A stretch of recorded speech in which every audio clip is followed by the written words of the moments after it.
The Quezon City government gave away free helmets to bicycle riders who can't afford to buy one.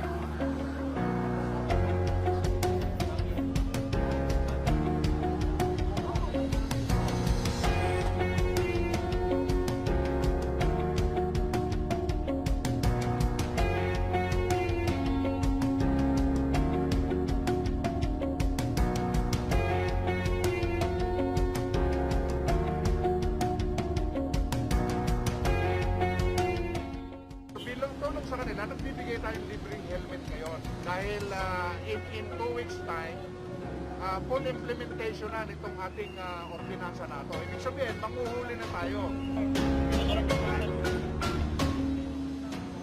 Wala naman, akala ko huli. Mahirap mag-bike, kakapagod. Maraming salamat po sa Quezon City sa internet na pinamimigay. Salamat na po, gawa ko ng mga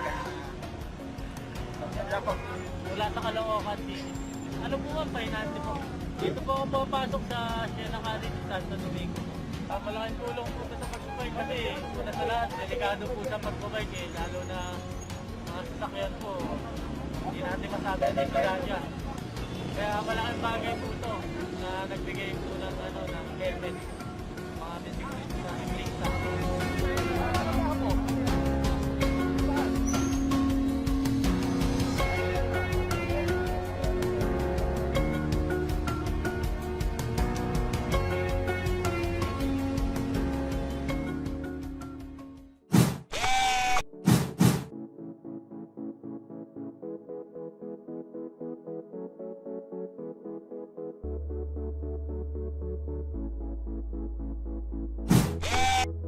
Quezon City Mayor Joy Belmonte has initiated the implementation of a bike lane project.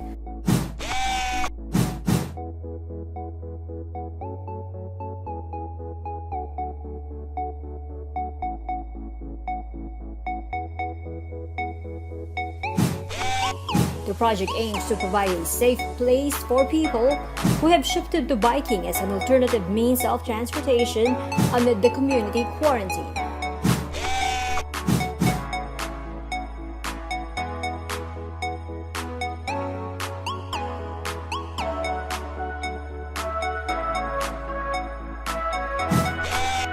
The city government has an existing ordinance requiring bicycle riders to wear helmet while traversing through Quezon City streets. Belmonte lauded the City Council for reducing the fines.